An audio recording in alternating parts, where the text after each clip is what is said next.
Boom. Welcome, family. Season 2, episode 7, man, of the Big Man No Problem Talk podcast show where we get straight into the point. I'm Chuck, a.k.a. Big Will, with my brother from another AG, a.k.a. Mr. Ilian Jones. We also, man, want to introduce y'all, man. This is our barber shop, our shop talk edition. Tonight, as we always do, man, we got our usual cast of characters minus one. You know what I'm saying? So shout out to 88 Keys, man. Make sure y'all check them out, man. 88 Key K3YZ, man, on all platforms, man. Definitely check them out. But right here, man, we got Man. Go ahead, introduce yourself, man, to the people. Yo, it's Main with Main Entertainment. And I want to let you know some 88 Keys. We docking your pay today, man. We docking you, man. But let's go to the next one, man. We also, man, and let me go ahead and put the disclaimer out there because y'all may see the sweatshirt, man. All my views and everything is my opinions, not in relation to anything when it comes to my fraternity, Kappa Alpha Psi Fraternity Incorporated. So just putting that out there as well. Also, we want to let y'all know, man, that the Big Money No Problems Talk podcast show is sponsored by Mill Hub Media, Profound Entertainment, where they have a selection of new artists and gamers.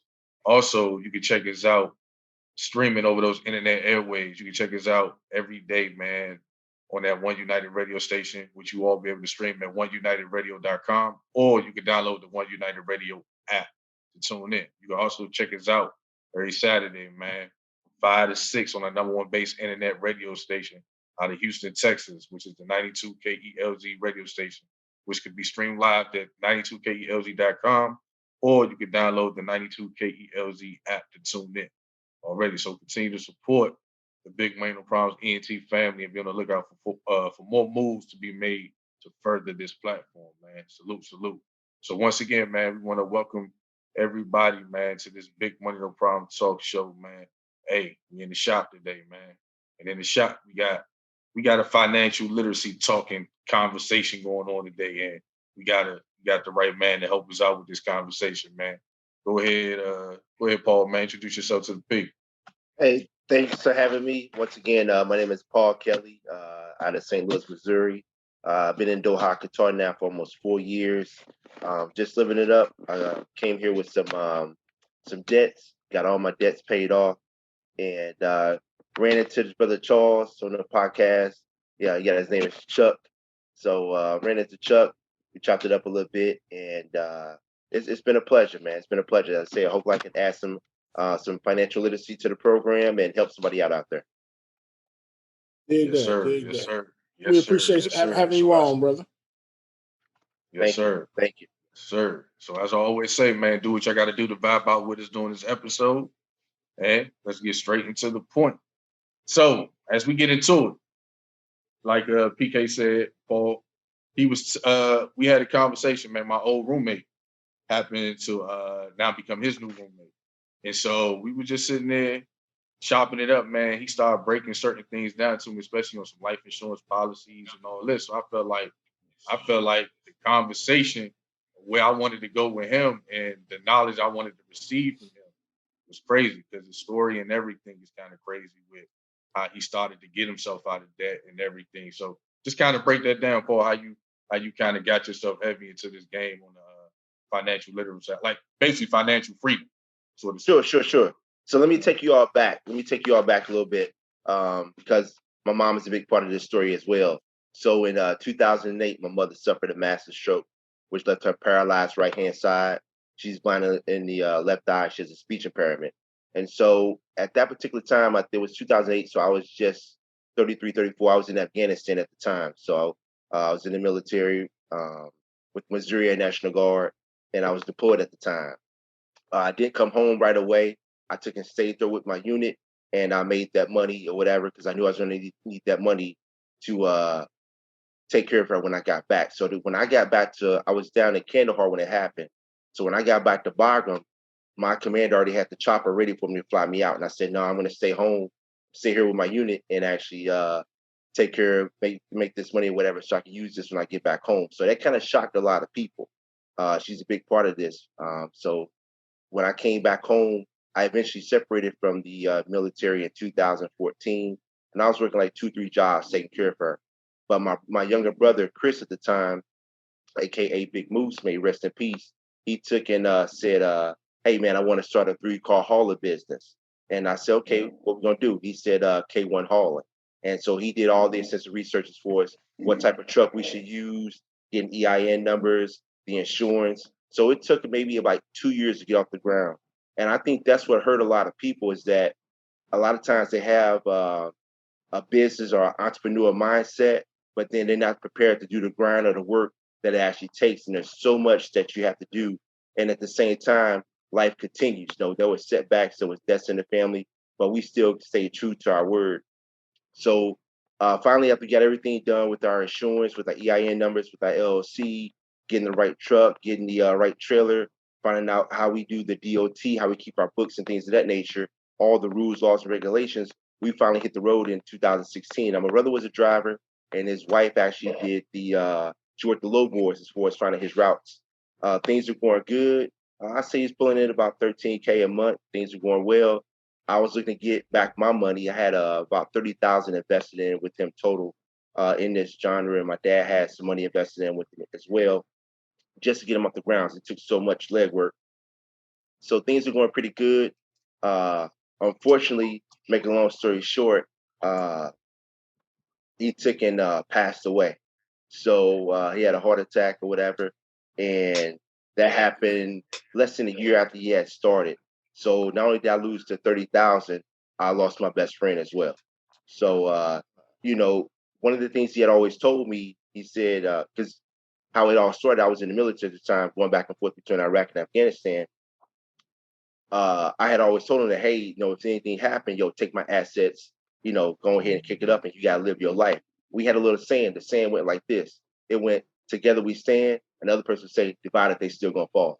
So ever since that time, right around 2006, when I started deploying, we will always say to each other, together we stand. Another person would round it off by saying, divided they still gonna fall. So since my man is not here anymore, may he rest in peace. March 1st will be 4 years. I'm the one that's standing, so I got to make sure the competition falls. Hey, that's well respected. You know what I mean? And prayers to you, yours, and you know what I mean, for and sentiments, you know what I mean, for brother. You know what I'm saying? Thank you. And Mr. Kelly, let me Yes, ask sir. you a question, Mr. Kelly. Sure. Okay. Are you partial to debt? Do you think debt is a bad thing when it comes to, you know, like business and taxes or anything like that? No, I don't think that debt is bad if you leverage the debt. Um, I think that debt is bad if you just have a habit of continuous spending without a game plan. When you start a business, like my brother and I, we started, it was good that I was in the financial space and my father was in the financial space to get K1 hauling off the ground. But I don't think that debt is a bad thing. You know, people go back and forth with debts. Of course, is it bad? The wealthy they leverage debt all the time to increase and get things done. But I think that if you have a ton of debt and you have no direction, that's going to hurt you in the long run. Because, like I say, if you do something as small as you're going to, you know, form an LLC or S corporation, they're not going to give you that for free. It's going to cost you. So if you just don't have the money, after you pay your rent, your utilities, car note, car insurance, groceries, put food on the table, pay your cell phone bill, you got to have some money in order to make money. So, but if you have a ton of debt, then no. So It's going to be bad if you have a ton of debt. correct me if I'm wrong. Like, you know what I mean? Me, I genuinely think that people confuse or get debt versus deficit misconstrued. You know what I'm saying? The reason being is because, you know what I mean, without debt, you won't have no credit. You know what I mean? Without, you know what I'm saying? That's true. That's true. You have to have some type of loan, whether it's credit card, you know what I mean, a mortgage, Sure. a car note, you know what I mean, to show that you're in good standing to have good credit. You know what I mean? But I think when people hear the word debt, they automatically equate it to deficit. You know what I mean? But deficit is different. Deficit is just I'm down and out, not old. You know what I'm saying? Sure. No, and I agree with that. I think that you have to have, like me, I have a credit card and I need that credit card, especially being in Doha, in order for me to buy a plane ticket or whatever. And I know a lot of people that keep some debt on their credit card or whatever in order to build that credit. I mean, you want that Experian, that TransUnion, and that Equifax looking straight, especially if you try to get to the business credit like Dunn's and Bradstreet. So you're going to need some credit out there, some debt in order to help you out. I was just saying that it would be reckless to have maybe 100,000 student loans, 200,000 on the house. Then you got your car, then you got your cell phone and everything else. You can't go out there and now you're financing a washing machine. Next week you're financing a wedding. Uh, Next week you're financing a lawnmower. If you got that kind of clout to pay your expenses and then still try to get off the ground financially, then that's cool. But some people at the end of the day, I think they say like I think it's 87% or 89% of people are living check to check. Those people don't even have $100 to put into the S&P 500. And I think that's where people get in trouble with debt. But no, I don't think that it's bad to have some debt out there and then to take and try to launch or invest or anything like that. I think that's a healthy amount of S&P debt. S&P 500. Can you break that down? You know what I mean, Yes. what that is? So that's the Standard and Poor 500.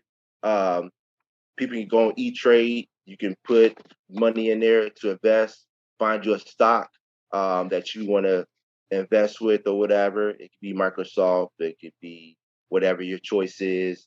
Now people are doing crypto or whatever. I don't think they do it. I'm not sure they're in that sector or whatever, but there's other apps you can get on to get you some crypto. But the Standard Poor 500 is basically the top 500 stocks. Tesla's going to be in there with Elon Musk. Of course, you're going to find Amazon in there. That's Jeff Bezos.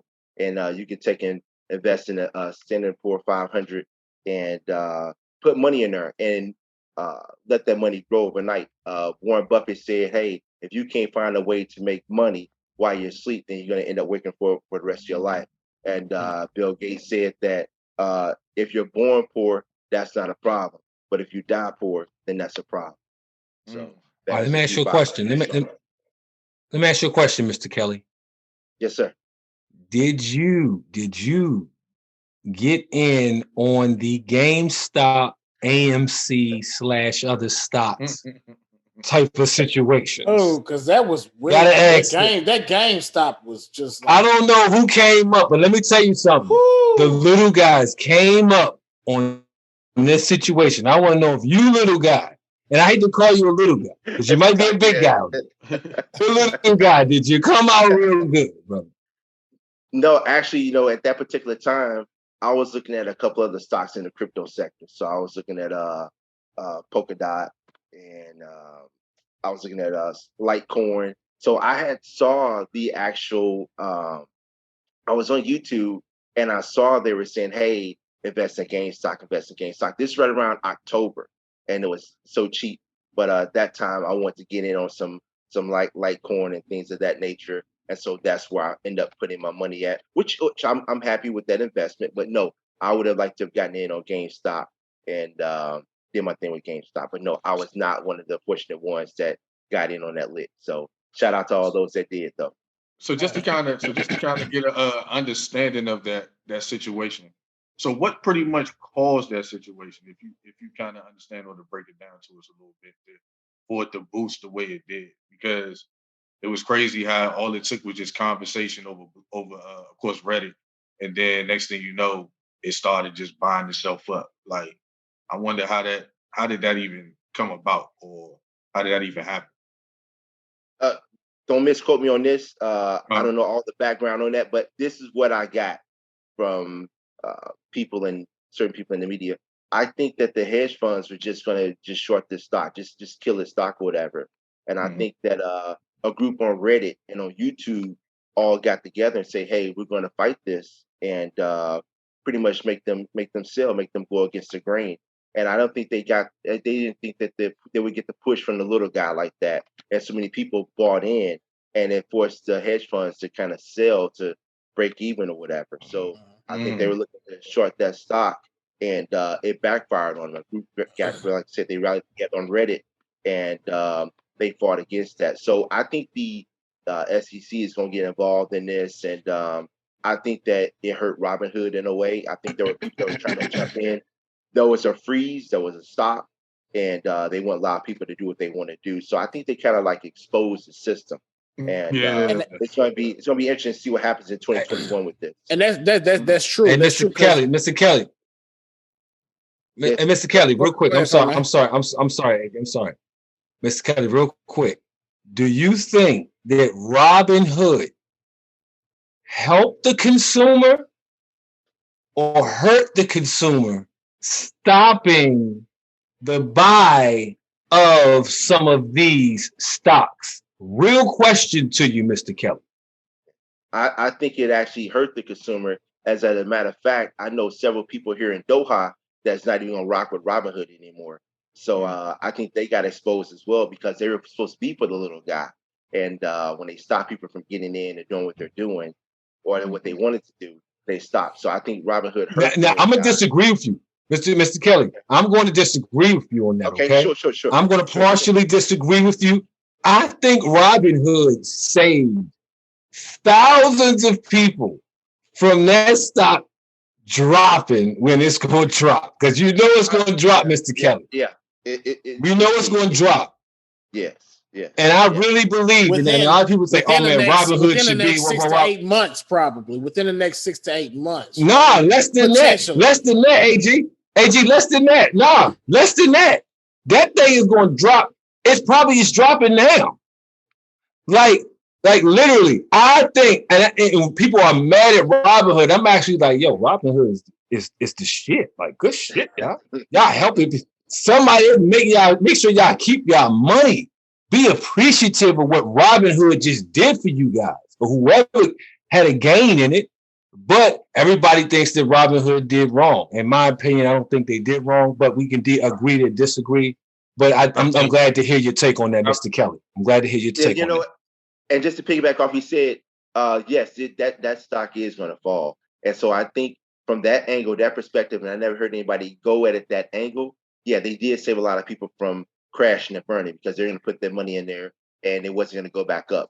That was the little guy thinking, hey, this is going to go back up. This is going to soar and I can make me some money. But if you weren't already in prior to that, it was nothing for you to sell off. This was going to fall. The margins wouldn't have been enough for you to actually have any gain. So with that being said, I think you are correct.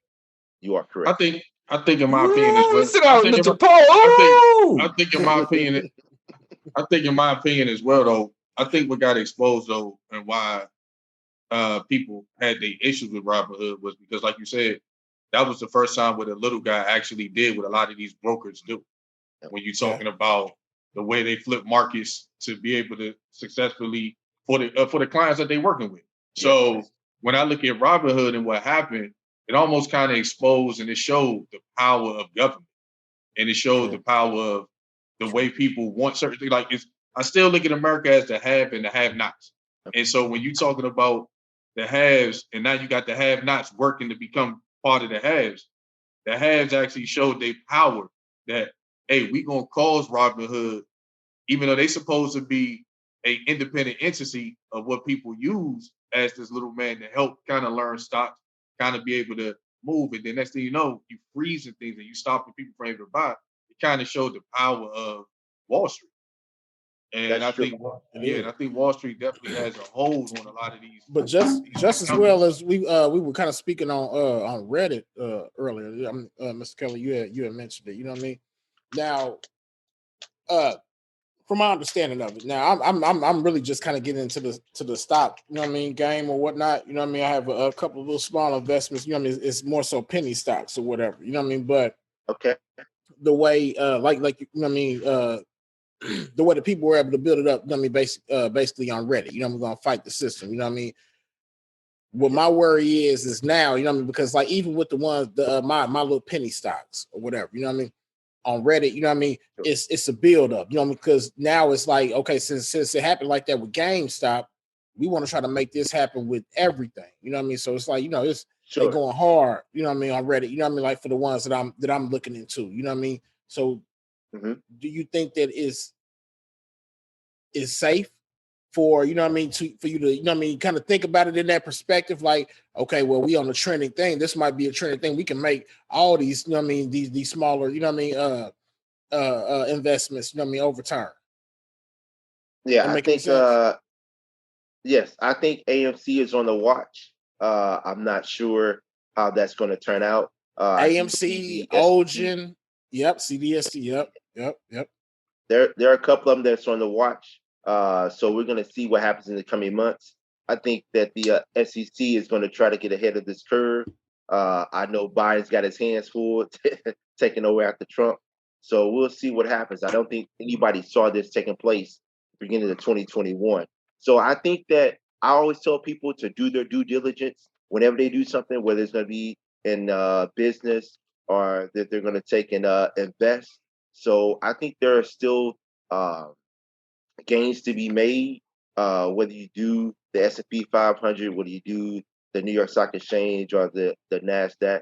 I think there's still a lot of opportunities. I just ask the average consumer that's going to start investing is take and do their due diligence first. Look at that stock, investigate it, see if that's something they want to do, see if they got the money to actually lose. A lot of times, we look for the gains, but if you don't have the money to constantly do it, then don't do it.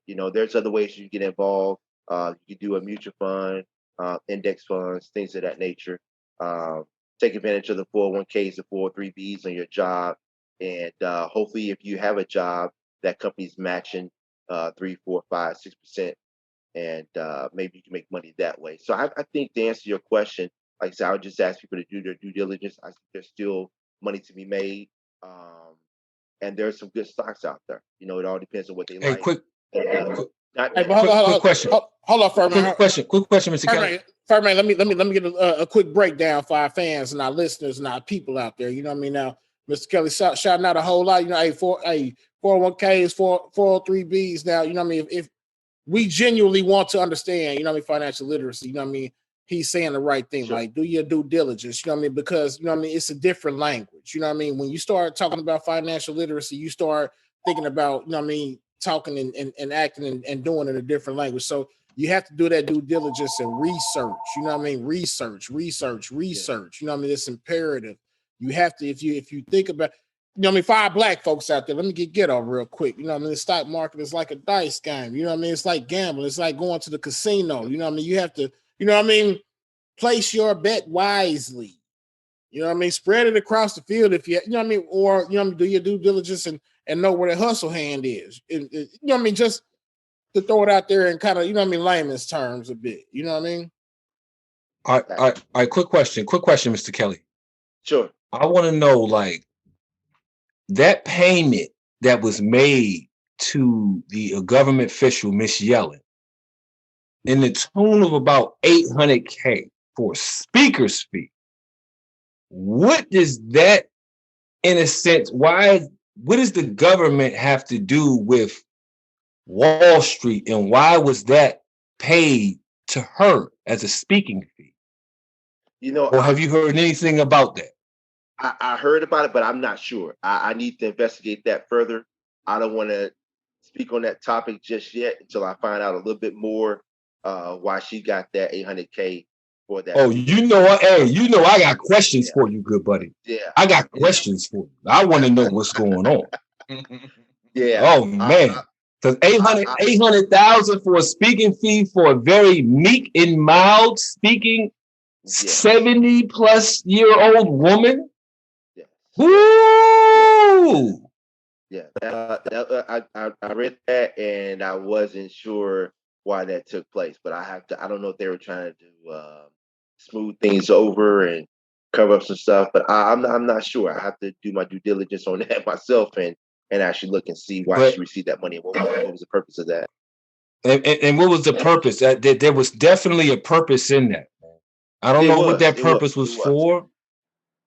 I don't know if it was to stop the buy and sell of these stocks. I don't know what it was for.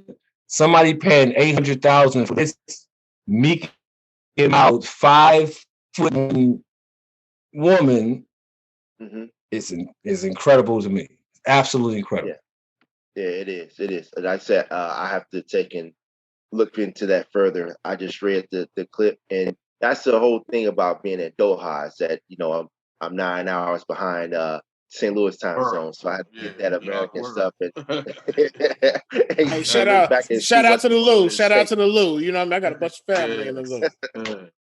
But hey, Mr. Kelly, let me ask you Just this. You know what I mean? Because like the Sure. majority of our, you know what I mean, being real, the majority of our listeners aren't, you know what I mean, really heavy into, you know what I mean, stocks and you know what I mean, all of that, whatnot. You know what I mean? But if you know what I mean, let's say a person that ain't never heard nothing about stocks and you know what I mean, don't really know much about investment, you know what I mean, just your regular, you know what I mean, working person, you know what I mean, 9 to 5, 40 hours a week or 60 hours a week, you know what I mean? Would you have any advice on what they could do as far as just, you know what I mean, just beginning, you know what I mean, whether it's a IRA, a Roth IRA, you know what I mean, any type of investments that people can make as far as to begin to, you know what I'm saying, make their money grow. Sure. And I'll give you my little background here. Back in 2000, I worked for a MetLife Auto and Home Insurance. And so I was 21 years younger than what I am now. And what I did was I started to buy double E bonds. And the reason why I bought double E bonds at that time was because I felt that if it was in cash, I was going to spend it. I wasn't as disciplined as I am now. I was going to go and get the ride hooked up. I was going to buy some speakers, do all the stuff that little young whippersnappers do when they're in their early 20s or whatever. So, hey, we still do it at 40. Yeah, I take offense to that, young man. I take offense to that. At 40, you know what I mean? Hey. So, yes, slight offense, nothing major. So what I did was with those bonds, I took and put them in a safe, and then I let them mature over 10 years, and I cashed out. Now I don't do that anymore, but I did that one to start the discipline, because like I said, if it was in cash, I was going to go take and hook my car up or put some tires on there or whatever the case may be. But now what I would suggest to people is if they have a job and they do have a 401k or they do have a 403b and they can match up to a certain percentage, that they would take advantage of that. I feel that if the money is liquidated, if it's on a check, if it's in their hands, they don't have the discipline, they may spend it or whatever. But if it goes into a vehicle that they can't touch it, then they'll be better off because now it's taken out of your check prior to you getting it. Hopefully the company will match, and then it's out of sight, out of mind, and you just let it build and grow. That's the first thing. Especially if you're penalized by withdrawing from it. Yes. So I think it's 59 and a half. You can get that at 59 and a half, I believe. But yeah, if you do draw from it prior to that, then you will be taxed on that by Uncle Sam. The second thing I would do is just ask them if they do want to get into the stock game or whatever, or if they want to take and get into index funds and mutual funds and learn how they work, how they operate, or even the ETF exchange traded fund.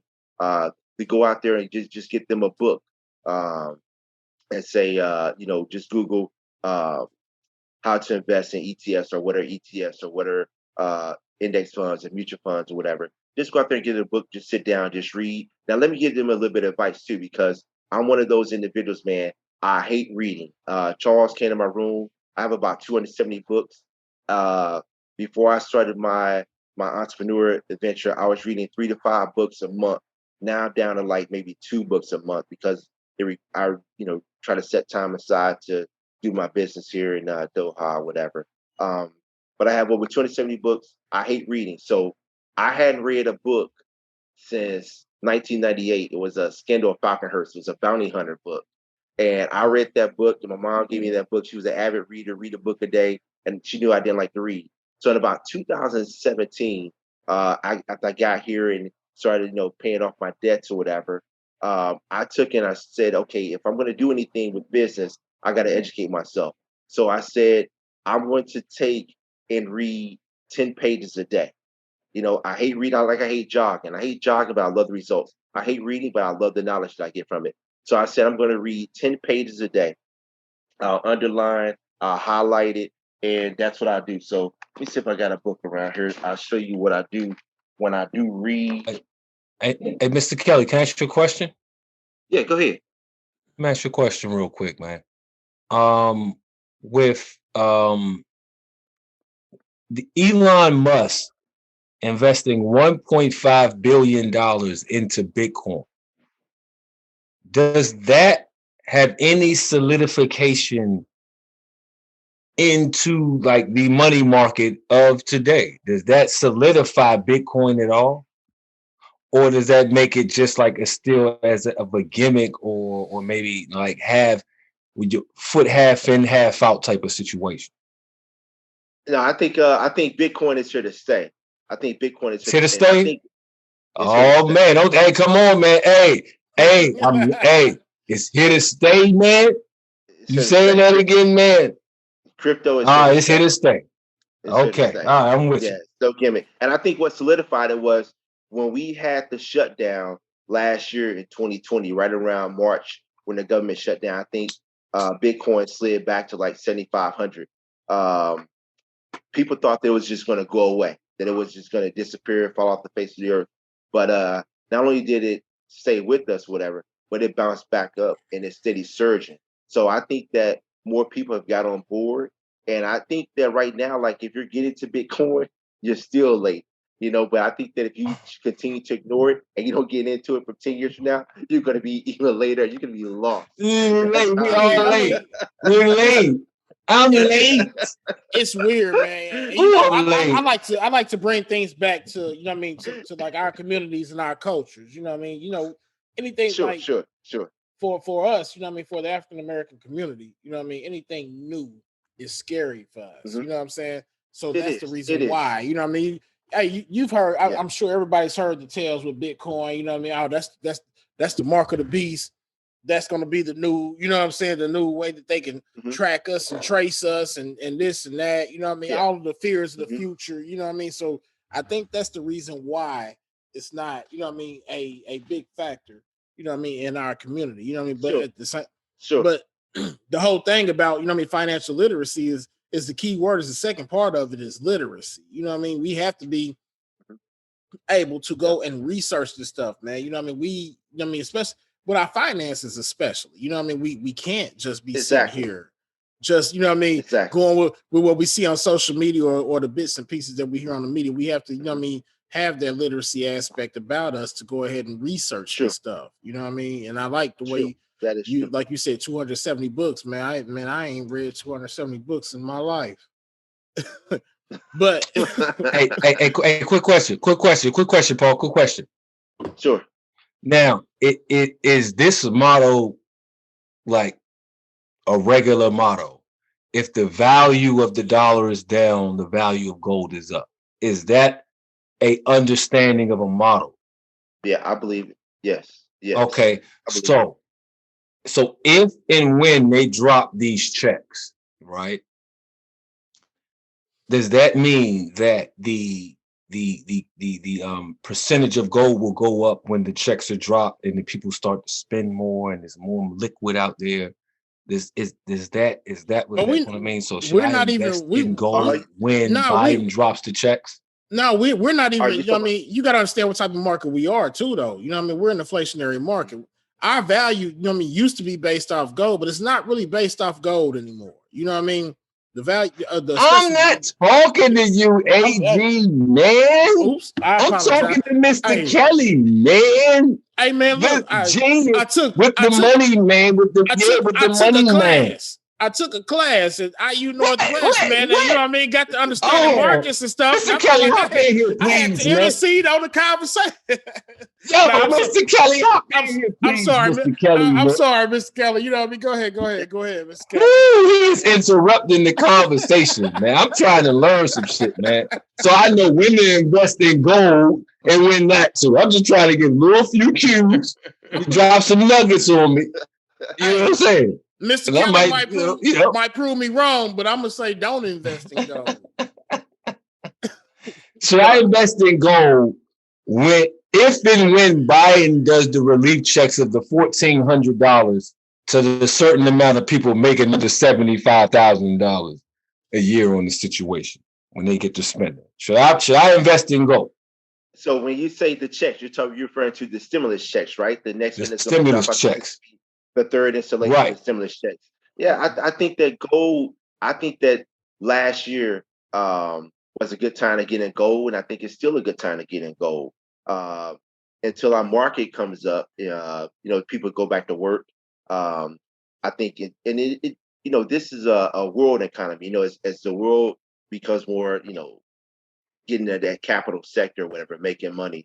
I think that I think that it is a good time to get into gold. I think that gold will continue to go up until the market stabilizes. I think that our new president Joe Biden has a lot on his hands as far as getting people back to work.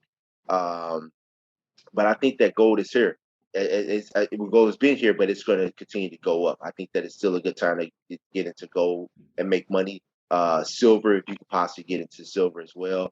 I heard silver's doing very well. I heard What about silver's doing very well right now. what about the metals? You know, the metals, gold or silver versus Bitcoin? You know what? No, Bitcoin and all me, three. all three of them are great. I think Bitcoin All is a three of them long term great. play. I think Bitcoin is long term play. I would just get my Bitcoin or Litecoin or whatever you're gonna do, Ethereum. I would get that, and that I would hold it. That would be a long term play. I would continue to put money in that. But for as gold, yeah, gold and silver, definitely you can make money in these times or whatever. So I would definitely invest in gold But as well as silver. They're saying one Bitcoin is worth $35,000. One Bitcoin is worth 35,000. Am I saying that correctly or incorrectly, sir? Yes, it's 35,000. I think it's steady going up. $35,000 for one Bitcoin. That sounds to me. Hit me on that, AG. Hold on, but that sounds to me more like Bitcoin. You know what I mean? Gold, the metals fluctuate so much. The metals, hey man, I like to buy gold. You know what I'm saying? The metals fluctuate so much. You know what I mean? You would get confused at the point when you winning and losing. True. And that's one thing I would tell your audience is that, I have a saying written on my wall. I don't have opportunities to turn down opportunities. So with that being said, like drop something. Hey, rewind that, Chuck. Say that. Hey, Chuck, give him a little rewind on that. One more time. One more. What they say? Give him a little rewind on that. I like that. What you say, Mr. Kelly? Say that again one more time. I hear you. Say that one more time. So I have it written on my wall that I don't have opportunities to turn down opportunities. So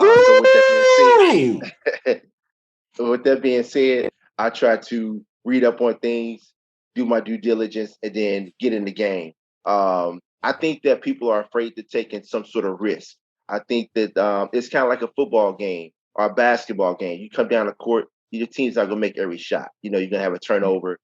You'll get put at the free throw line, miss a couple of free throws, you hit it back up the court. Sometimes you're gonna lose the ball, you're gonna have a turnover, you're gonna have a foul, it's gonna go the other way, but you don't quit the game right then and there. Same with football. Your teammate fumble through an interception. You don't call game right then and there. You get back out on the field and you try to do it better, put that drive together methodically, or if you can get one big long bomb or big run and get that touchdown. So I think too often in our community, we have one loss and then we end up quitting. If you hear the average successful person, whether they're they have their own business or they're into stocks or whatever, they always talk about their losses. They always talk about their L's or whatever. Nobody, Steph Curry's not going to go out there and shoot 35 for 35. He might get 35 points at the end of the night, but he's going to miss about 7 to 10 shots, whatever. But he continues to shoot despite that. And I think in our community, we end up taking an L or saying, hey, it's too much risk. And we end up standing on the sidelines and not getting involved. And, it's not going to help us close that wealth gap if we continue to sit on the sidelines. So that's why I ask people to do their due diligence. But I don't have opportunities to turn down opportunities. So I like to at least explore, do my research, do my due diligence, see what I can afford to lose, and then go from there. Got you. So I just had a question right quick too. Just to kind of get back to the debt, because I read that also you sent me in terms of with you being in a little over 50K in debt. And Yes. you was able to pay that off in 3.5 years. Like, what was the process for that?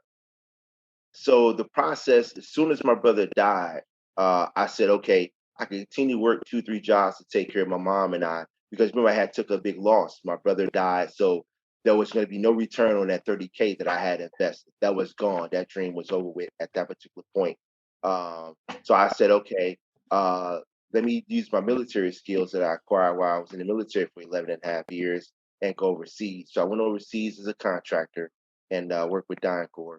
And I ended up taking and set it up where every month I would take and pay my debts off or whatever. And in doing so, my credit score started to rise as well. And with the credit score rising, that was going to help me get back into a financial place to where if I needed to leverage and borrow again to create more wealth, then I could do that. But yeah, I came here with $50,000 worth of debt. I was paying on my debts while I was in the States, but when I came here, it was like a nice little shot in the arm where I could take this money and then get out of debt even faster. You know, you had some kids out there that's went to college or whatever, and they got, debt. They could pay that off. Um, some people use the two job method. Uh, One of the things that I did was I continued to invest while I was here. I didn't invest as much, but I continued to invest because I didn't want to close myself off to the financial gains that was out there. So what I did was I continued to invest, not as much, and I continued to take my check and then put it on my debts, and then as well as send money home for my mom so that she'd be good as well.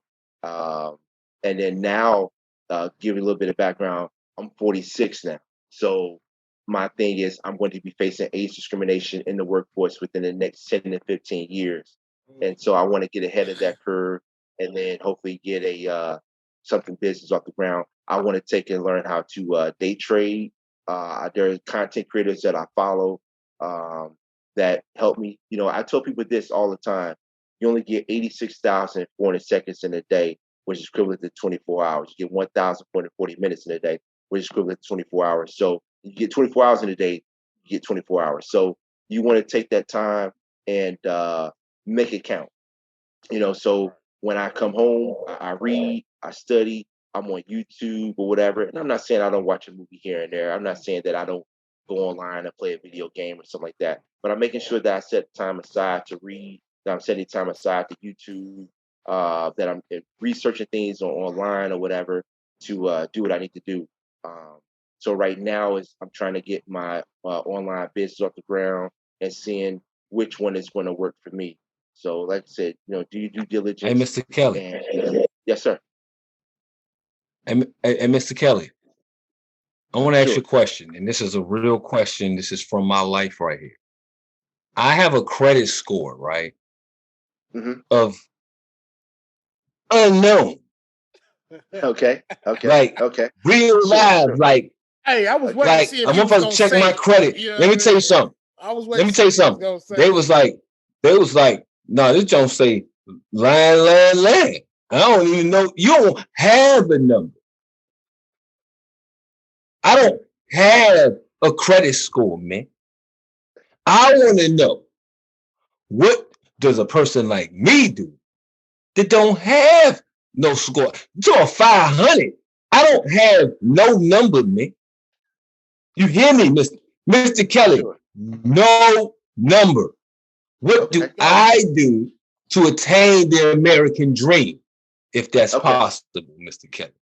Sure. Sure. Sure. So if you're a young kid and you're just starting out, um, I'm not a as young kid. Hold on, Mr. Kelly. I'm not a young Hey, kid. I am a man I was gonna say close to pause. you, sir. I'm not Pause. going to tell you my age, but I have dash, dash, dash, man.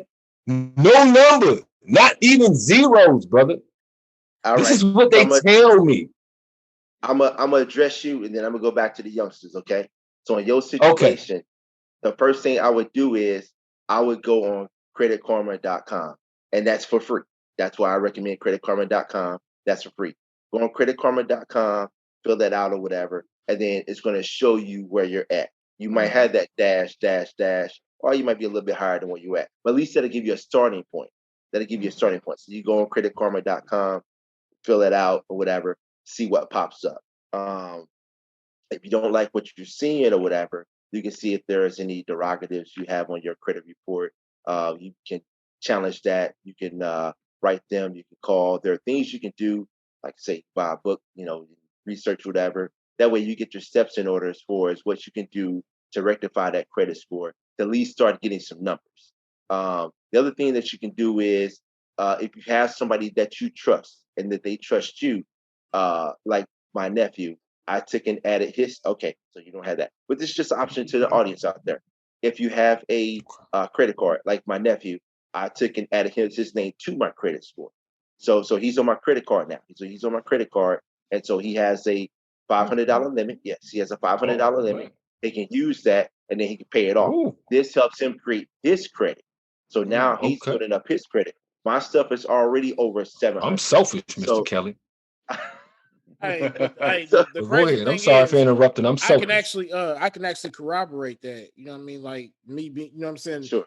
I've been on the path of credit building, you know what I mean, for you know what I'm saying, the past maybe year and a half. You know what I mean? Mine probably done shot up from Hmm. a 450 to I'm at a 700 now. You know what I'm saying? Yeah, yeah. Part of that was because, you know what I mean, somebody, a good friend of mine, shout out Melissa, you know what I mean? Sis, I ain't gonna say your name, sis, you know what I'm saying? But actually applied me to, you know what I mean, her credit A1, you know what I mean, and applied me as Sure, a, you know what I'm sure. saying, a user of one of her credit cards, and that boosts Yeah. my, you know what I mean. And what I'm learning is there are a lot of intricate secrets that, you know what I mean, I ain't gonna say secrets because they out there, but you know what I mean, you just have to, like say, do your due diligence and research, you know what I mean, a lot of ways Hmm. to manipulate but not manipulate, you know what I mean, but to grow Yeah, yeah, yeah. your credit, you know what I'm saying? Because without the credit, Sure. you really at this day and age you don't have none. That's Exactly, exactly. not Those, totally true, AJ. AG, I have been rolling without the credit though. I have been doing my goddamn thing, man. I ain't asking nobody. I don't need nobody. I got my own biz. No and credit. that's That's why I say, yo, hey, cuz, oh, you don't have a number. And I'm like, what do you mean you don't have a number? They say, cuz, you don't have a credit number. Your shit say dash, dash, dash. and you know But a you lot know, of Because people I hey, did have that. been rocking and rolling. the old saying A lot of was people Because like, I did know that. how to make money oh, without the credit. the old saying was no credit is worse than bad credit. I I don't know know, if But right? that's still true in this stature though. here's the deal. Here's the deal. I'm gonna address that in twofold. First of all, you have people that say cash is king, and that's all they operate with is cash. And there's nothing wrong with that. You know, like I say, what I invest in, what I may do is good for me. I feel comfortable with that. What somebody else do may be comfortable for them. So there's a lot of Mhm. ways to go in there. I know people that invest in stocks. I know people rather do the 401k. I know people that would rather do options. So it all depends on what that person's comfortable with. So a lot of people, you like to operate in cash. People say, hey, cash is king. There's nothing wrong with that because if you got enough money to make that purchase, they're going to sell it to you. Now, the other thing is no credit being is bad credit or no credit is good credit. Here's the deal with that. If you're like my nephew, 18 years old, and he wants to buy a car for the first time. He hasn't defaulted on a loan. He hasn't filed for Chapter 13. He hasn't filed for any bankruptcies, whatever. You can't go at that young man who's just starting off the same way that you would somebody who's maybe in their 40s, like myself, and has had a couple of divorces, have had, lost this, took an L there, defaulted on a couple of loans. That's not the same type of person. So Right, you right, have right, to get, right, he right. wants to make a purchase. You have to go into that dealership and say, hey, listen, this young man is just starting off. Just because he doesn't have credit doesn't mean that that's a bad thing. He's just starting off. Everybody, when you work in a restaurant or when you new at the truck driver job, whatever, everybody starts being off the new kid on the block. So you can't look at those in the same through the same lenses. Those are two different individuals. One is defaulted, filed for bankruptcy, this and the other, has the derogatories on their credit report. One person is just starting off. You know what I'm saying? They're just reaching adulthood and they're just starting off. And I think that most creditors see that. They may have that person to have a co-signer, like my nephew. I would co-sign for him because I know he's working. I know he's working hard. I got him on my credit card. I want to help him build his credit. But you can't look at those two individuals through the same lenses. But go back to Fermain, back to your situation. You just got the dash, dash, dash. Like I say, you would go to Credit Karma, see where you're at. I recommend that because it's a free application that you can apply on, and then just see where you're at or whatever. And from there, there are insurance credit cards where you can take and get a credit card, put $200 on it. Okay, they will put the two You hundred talking dollars about on the that card. that You secure use boy, that secure credit card. that's secure. Yeah, yeah, Hey, yeah, yeah. Damn, I You hate use that. that. real Ooh, I deal. hate Yeah, it.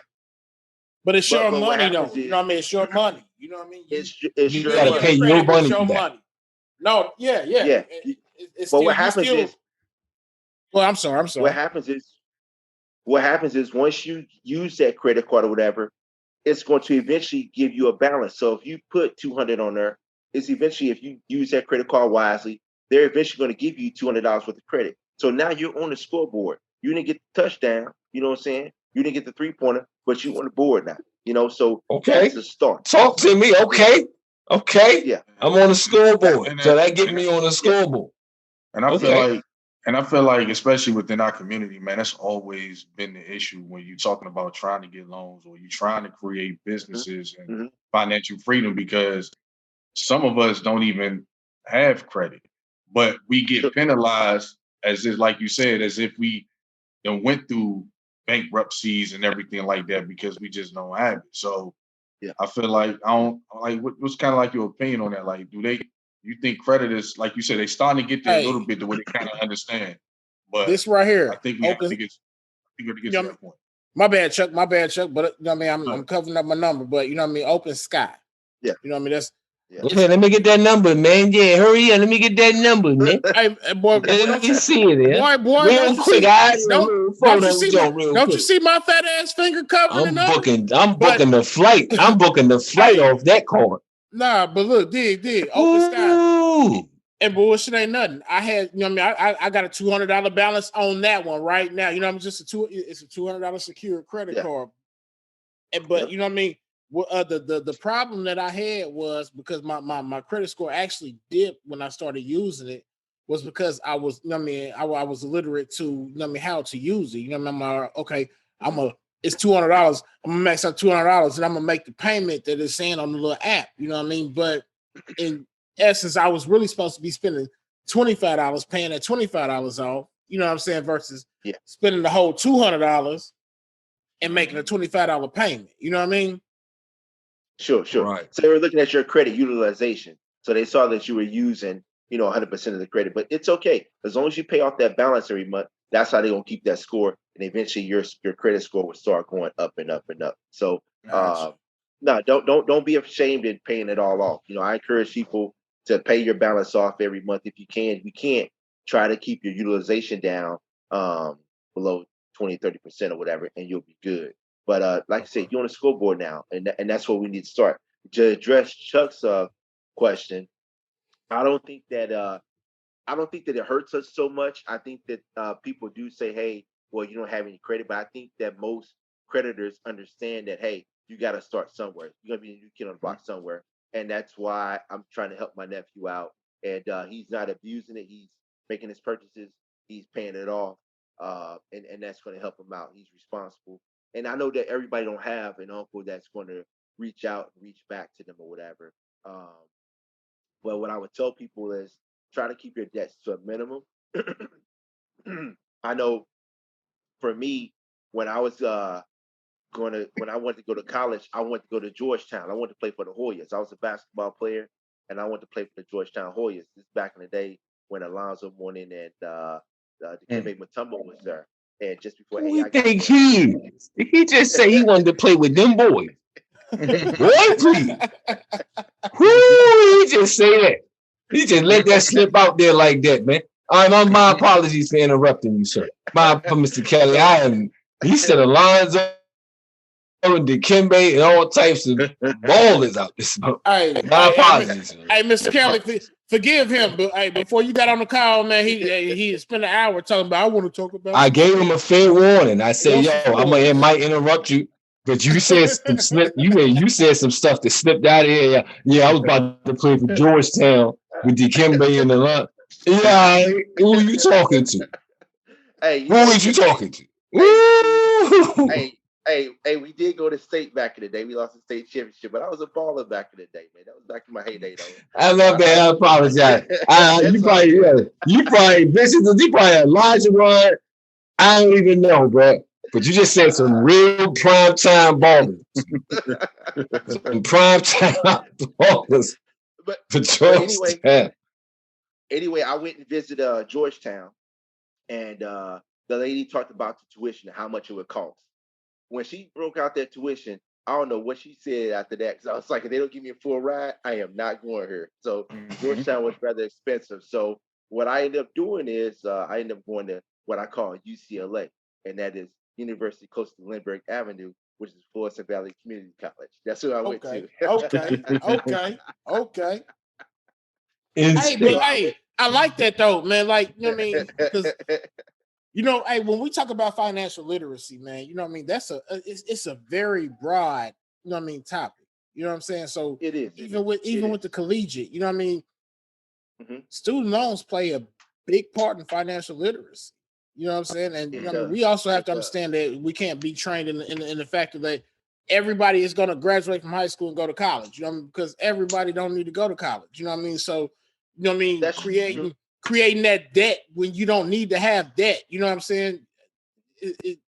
Or create your Not kids debt, because the kids generally don't make that decision. You know what I mean? It's usually the parents that's drilling it into them. So for us being sure. parents, I mean, we all 35 plus, 40 maybe. You know what I mean? Mm-hmm. Mm-hmm. But And you know understanding the deal is that too. go ahead. The deal is too is we have to know if we are going to pick a university, know the difference between a state school versus a private school. The private school is going to be a lot more expensive Expensive. Oh than yeah. the state school, and then the JUCO is going to be cheaper than the actual state school.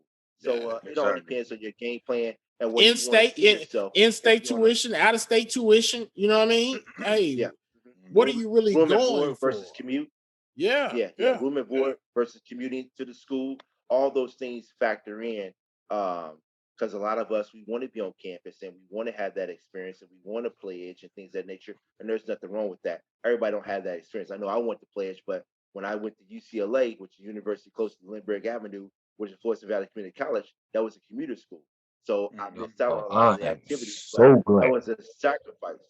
That was a sacrifice that I had to make. But I'm better off Yo, because I have friends of mine that have $300,000 worth of debt because not only did they get their BA, they went and got their master's as well as their Mhm. Juris doctor. So they went Yeah. to law Mhm. school as well, and they're trying to pay those debts off still, where I'm debt hey, free. So And it all then and depends. then Simply and then still match. even hey, even hey, just even getting that piece of paper, you know what I mean? Even if you're going to school just to, you want to have that experience, you know what I mean? You can always still have that experience, you know what I mean? Chuck know my battle with it, you know what I mean? Hey, and he know it Mhm. personally, you know what I mean? So I mean you can still do hey, it, I you know just what I want to mean? say I like the fact I know Chuck want to get a word in real quick. I know he want to get a word in real quick. I just want to get a little quick word in. I just want to say I like the way you distinguish the two different UCLAs, man. Very clever, smooth, bro. Chuck, Thanks, you man. got it, brother. Hey, Nah, that's the 270 books in this room. Shit. Ooh, nah, that boy distinguished that. I just wanted to get you to kind of talk about the book you write. So the Oh, book that I'm currently writing is called The Chronicles of Tall Paul. My nickname is Tall Paul. I'll tell you about that in a second. But it's called The Chronicles of Tall Paul, How I Started My Business. And so I spend about 30 minutes a day writing that book because something always happens. So in the book, it not only talks about the background of what happened in 2008 with my mom, but it Mhm. brings me up to now. And it talks about everything that's going on currently. So it talks about some of the setbacks I've had with the loss of my brother. It also talks about some of the things that I've had to overcome and some of the mistakes I made. For example, I'll tell you one of the mistakes I made recently was um, I didn't do all of my due diligence because I hadn't read the book on how to establish your business credit. So I took in found out who Dun and Bradstreet was. So Dun and Bradstreet is another credit bureau like TransUnion, Experian, and Equifax, but they're on the business side of it. So one of the mistakes I made was I formed my LLC, which is fine. But if you go in with an S corporation, it makes it look like a brick and mortar, like an Amazon, a Walmart, a Microsoft or whatever. And what happens is you have the opportunity to get more money. So now I'm going to follow that LLC up with the S corporation, which is going to require a little bit more money. And Mhm. then I'll get my ducks lined up in a row before I fill that application out for Dun and Bradstreet. So the book is going to chronicle everything from what happened in 2008 with my brother in 2017, losing him, on up to the things that I'm going now. And hopefully, I'm hoping to inspire somebody and say, hey, you know what? It does take a lot to get a business off the ground, and you have to stay the course. Despite having, I've had 3 deaths in the family last year. I had 3 deaths in the family the year before. Unfortunately, I have had 2 individuals was born into my family. So life is still going to happen. I think what happens is some of us are not able to pivot or hit that speed bump and keep on rolling, and we just kind of give up and lose our way.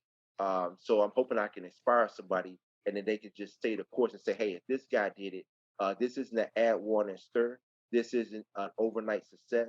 This is going to be a long process. This is going to be a journey, and people can stay the course and say, hey, if he can do it, I can do it as well. Whether it takes me 1 year or whether it takes me 10 years, I'm still going to stay the course. You don't fail until you give up. Makes sense. Make a whole bunch of sense. Whole bunch of Yep. sense.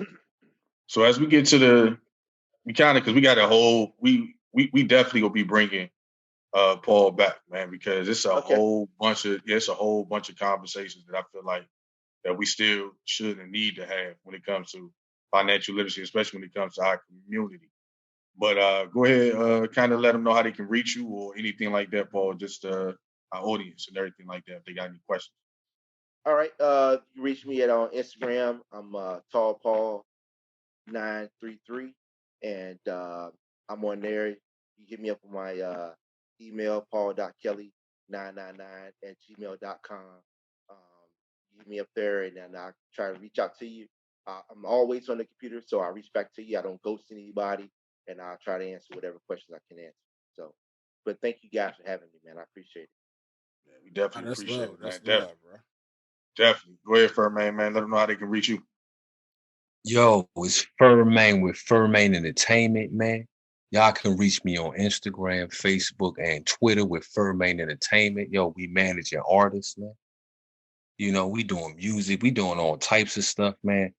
Yo, holla at me, man. I want to shout out to Big Money, No Problems, Chuck AG. I want to thank y'all. Hey, Mr. Paul Kelly, I want to thank you for your insight on the financial world and the things to come, man. I want to thank you on that, bro. Shout outs to y'all. It's Fur, man. Yeah, We yes, sir. Yes, appreciate sir. that, bro. Appreciate that. Go ahead, AG. Let them know how they can reach us.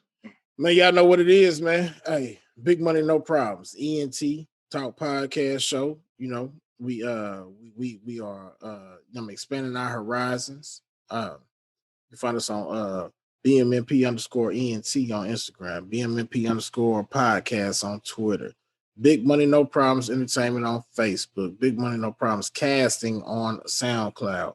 And you can find us on every major podcast. Man, I was tripping because you know what I mean. I had one day I had you know what I mean, asked Siri to play Big Money No Problems Talk podcast show on, you know what I mean, on Apple. You know what I'm saying? Then Chuck had hit me and said we live on 92 Kales right now on a Saturday at 5 p.m. You know what I mean? One United Radio. You know, we everywhere. We ain't hard to find. At all, man. And like I said, this right here is definitely going to be I want to make it kind of like a series of like a series, so to speak, on Like financial literacy, a just to have that conversation. anthology. Yeah, just so we can kind of have that conversation and continue to have that conversation to enlighten our community as a whole, because we are still kind of behind the curve a little bit, and a lot of us are starting to gain that knowledge, but we are still have some of us are still being selfish with the knowledge. So to have you know what I'm saying, Mr. Kelly, Paul Kelly on the show, to be open with knowledge of what he's gained over time and want to see the next man get to the level of where he's aspiring and where he's at and where he's continuing to grow, that's always a great thing. So we definitely will have him back so we can continue this series of financial literacy to kind of help push our youth, to help push our community. Hey, financial freedom, man, that's the next best thing to being where you need to be in this world, man. So continue to support the movement, continue to support Paul Kelly, continue to support Furman, continue to support BMNP, Big Manos Prime Talk Podcast Show. We got more to come, more everything. That's all I can say. Salute to everybody. Hey, peace. Peace.